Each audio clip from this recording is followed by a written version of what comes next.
அண்ணா, கலைஞர், எம்ஜிஆர் ஒரு அணியாகவும், பெரியார், எம்.ஆர். ராதா ஒரு அணியாகவும் பிரிஞ்சாங்க. திராவிட முன்னேற்ற கழகம் அப்படின்னு சொல்லிட்டு ஒரு கட்சியை ஆரம்பிக்கிறாரு அறிஞர் அண்ணா.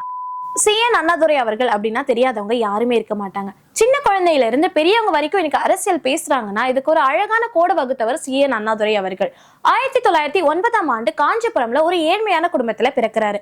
அப்பா நடராஜன், அம்மா பங்காரு அம்மாள். இவருடைய பள்ளி படிப்பை காஞ்சிபுரம்ல இருக்க பச்சையப்பன் ஸ்கூல்லயே முடிக்கிறாரு. அதுக்கப்புறம் இவருடைய கல்லூரி படிப்புக்காக மெட்ராஸ்ல இருக்கிற பச்சையப்பன் கல்லூரிக்கு வந்து சேர்றாரு பிஏ எக்கனாமிக்ஸ் படிக்கிறதுக்காக. இவர் படிச்சுட்டு இருக்கிற டைம்ல இவருடைய அப்பா இருக்கிறாரு. இவருடைய ஸ்டடிஸ் பாதிலே நின்னு போக கூடாது அப்படின்னு சொல்லிட்டு இவருடைய நண்பரும் அவருடைய சித்தியும் இவங்களுக்கு உதவி பண்ணி படிக்க வச்சிருக்காங்க.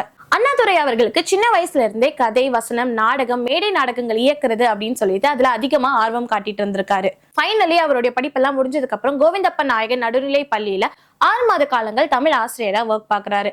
அதுக்கப்புறம் பச்சையப்பன் கல்லூரியில இங்கிலீஷ் ப்ரொஃபஸராவும் ஒர்க் பார்த்துட்டு இருந்திருக்காரு.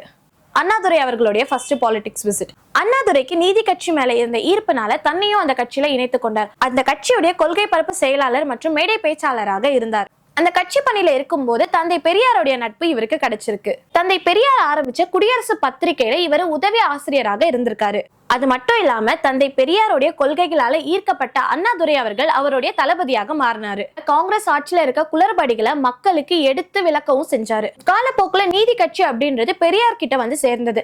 அதை அவரு திராவிட கழகம் அப்படின்னு பெயரும் மாத்தினாரு.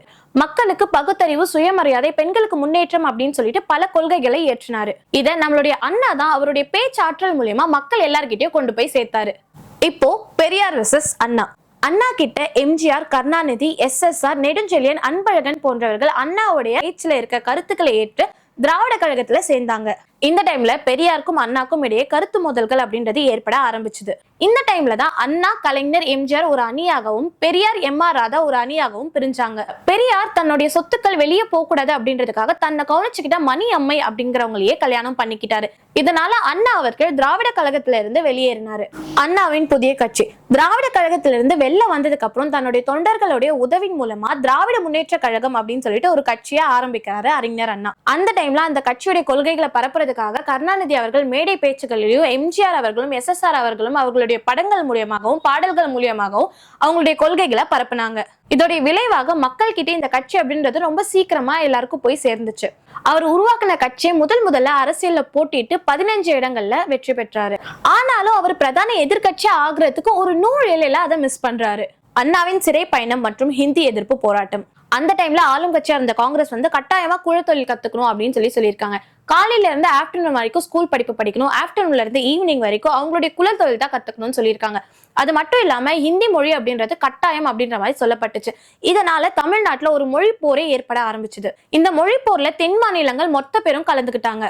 இந்த டைம்ல அண்ணா அவர்களை 4 மாசம் சிறையில அடைச்சாங்க. இந்த மொழி போர்ல நிறைய உயிர் தியாகங்கள் நடந்திருக்கு. குறிப்பா சொல்லணும் அப்படின்னா மாணவர்கள் மேல துப்பாக்கி சூடு நடத்துறது, வன்முறையில ஈடுபடுறது அப்படின்னு சொல்லிட்டு நிறைய பண்ணியிருக்காங்க.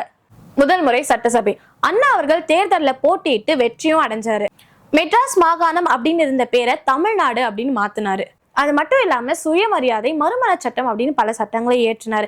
இருமொழி கொள்கை சட்டத்தையும் அவர் உருவாக்குனாரு. ஆனா 1969 புற்றுநோயால இறக்குறாரு.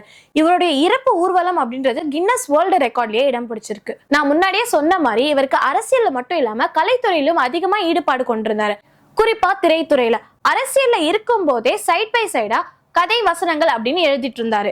ஓரிரவு, வேலைக்காரி அப்படின்ற படங்கள்ல இவருடைய பங்களிப்பு அப்படின்றது மிகவும் மகத்தானதா இருந்துச்சு. இவரு தன்னுடைய கொள்கைகளையும், சுயமரியாதை, தீண்டாமை, நாத்திக கருத்துக்களை இவருடைய வசனம் மூலியமா மக்களுக்கு கொண்டு போய் சேர்த்தாரு. இது மட்டும் இல்லாம இவர் நாடகத்துறையிலும் வசனம் எழுதுறது, இயக்குனரா இருக்கிறது அப்படின்னு பல வேலைகளை செஞ்சிருக்காரு.